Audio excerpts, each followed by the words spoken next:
पाकिस्तान इस वक्त शदीद गर्मी की लपेट में है। पंजाब के बेशतर इलाकों में पारा 45 से भी ऊपर है। अंदरूनी सिंध की बात की जाए तो हाल ही ना पूछे वहाँ का। कराची में अलबत्ता आज मौसम में कुछ बेहतरी है। गुज़श्ता रोज़ तक यहाँ भी शहरियों का हाल बेहाल था।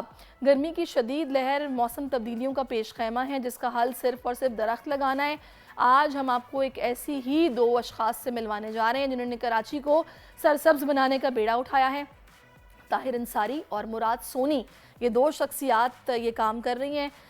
यहाँ जानने के लिए इस वक्त हमारी टीम गुज़श्ता रोज़ लियारी अर्बन फॉरेस्ट पहुंची। उन्होंने वहाँ क्या देखा, ये शख्सियात किस तरह से काम कर रही हैं, तो आइए आपको सैयद मोहम्मद मुदस्सिर की रिपोर्ट में हम दिखाते भी हैं और बताते भी हैं कि कराची को सरसब्ज बनाना कितना ज़रूरी है। और अगर हम इंडिविजुअली अपनी अपनी रिस्पॉन्सिबिलिटी शो नहीं करेंगे तो ज़ाहिर है यहाँ का टेम्परेचर बढ़ता रहेगा। एक वक्त था, लोग बताते हैं कि कराची में इन महीनों में फुहार पड़ा करती थी, यहाँ पर मौसम क्लाउडी रहता था, हल्की बारिश हुआ करती थी। जो लोग ज़ाहिर है अंदरूनी सिंध से यहाँ पर सैर व तफरीह के लिए स्पेशली इन महीनों में आते थे, क्योंकि वहाँ गर्मी बहुत ज़्यादा होती है, टेम्परेचर बहुत हाई होता है, तो कराची का टेम्परेचर कदरे बेहतर होता था। लेकिन अब क्या वजह है कि यहाँ पर भी उतनी ही गर्मी बढ़ गई है और आगे मज़ीद बढ़ने की पेशगोई भी है। तो इसको बेहतर बनाने के लिए कुछ लोग जो सीरियसनेस को समझ रहे हैं, काम कर भी रहे हैं। सैयद मोहम्मद मुदस्सिर की रिपोर्ट आप देखिए।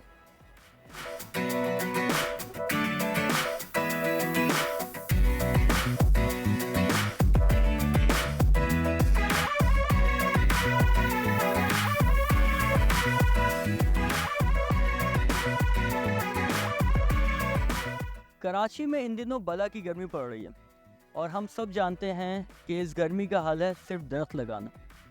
लेकिन हम लोग सब शायद किसी के इंतज़ार में, किसी इल्हामी मदद के इंतज़ार में कि कोई आए दरख्त लगाए, हुकूमत ये काम करे या कोई और ये काम कर दे, हम खुद ये काम नहीं करें। लेकिन आज मैं दो ऐसी शख्सियात से मिलने आया हूँ यहाँ पे जिन्होंने किसी का इंतज़ार नहीं किया दरख्त लगाने के लिए, खुद ये काम शुरू कर दी। और आज लियारी एक्सप्रेसवे के एक बड़े हिस्से को, 2 से 3 किलोमीटर के हिस्से को ये अर्बन फॉरेस्टिंग कर चुके हैं, दरख्त लगा चुके हैं। इन दोनों शख्सियात से आपको मिलवाते हैं, मुराद सोनी साहब और ताहिर अंसारी साहब।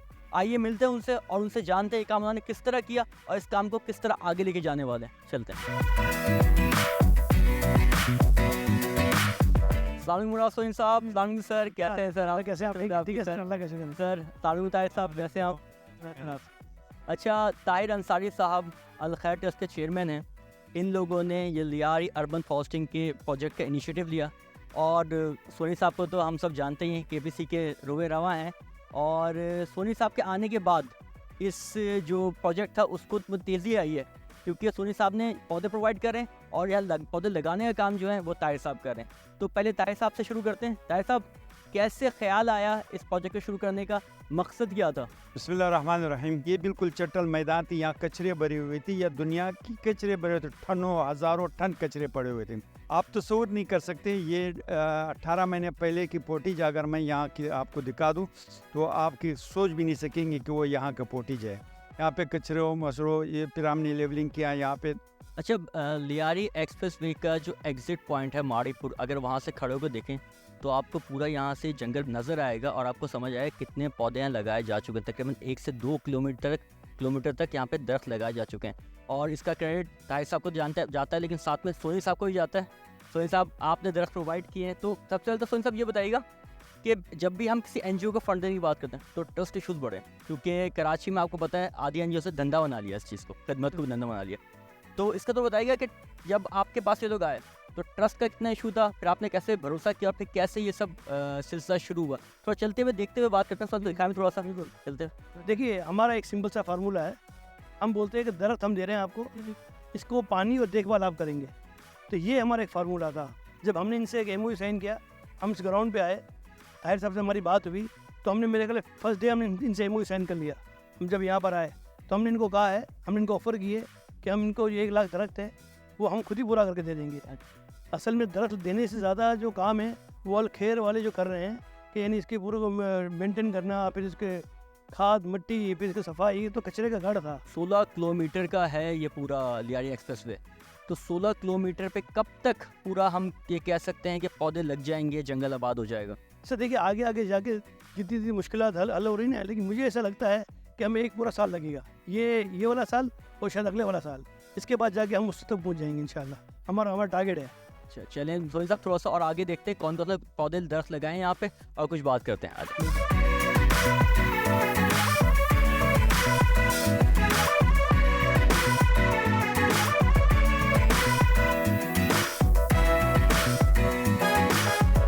ये हमने एक छोटा सा दरख्त लगवाया था, इतनी 3 फुट 4 फुट, लेकिन अभी ये बढ़ गया है। ये कोई तस्वुर नहीं कर सकता है कि ये कोई 15-14 महीने का दरख्त है, बल्कि लोग कहते हैं कि ये सालों साल इसका हुआ है, लेकिन ऐसा नहीं। ये बड़ी तेज़ी से बढ़ रहा है और तजुर्बा ये हुआ कि ये गैर मतवक्का तौर पर हमारी तवक्कुआत से भी बढ़ कर के ये दरख्तें बढ़ रहे मतलब लियारी एक्सप्रेस वे के अतराफ की ज़मीनें सपोर्ट कर रही है प्लांट्स को ज़्यादा। हैं। बेहतरीन। ये प्लांट वैसे कौन सा प्लांट ये? एक पारस पीपल का दरख्त है, एक सैंपल है, वैसे इसमें ये सैकड़ों हैं, सिर्फ एक दरख्त नहीं है, सैकड़ों है। अच्छा चलें थोड़ा और आगे चलते हैं, जंगल को डिस्कवर करते हैं और देखते हैं और कौन कौन से पौधे यहाँ पे लगे हुए हैं जो कराची के नेटिव हैं। अभी हम लोग ये लियारी अर्बन फॉरेस्ट में कौन कौन से पौधे लगाए हैं तो ये देखने चल रहे थे। रास्ते में बड़े खूबसूरत फूल मुझे नज़र आए, तो ताहिर साहब से पूछते हैं ये कौन से फूल हैं और यहाँ पे कौन कौन से पौधे लियारी अर्बन फॉरेस्ट में लगाए गए हैं। ताहिर साहब कौन कौन से फूल पौधे हैं, ये क्या क्या लगाए आपने यहाँ पे? ये तो वैसे हमने बच्चों की खुशनुमाई के लिए फूल लगाए, मुख्तलिफ़ किस्म के गुलाब के फूल हैं और ये खजूर के दरख्त हैं।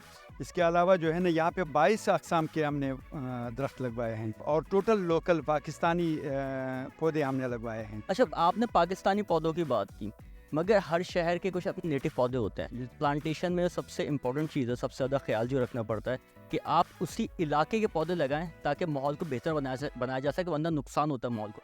इस बात का कितना ख्याल रखा आप लोगों ने?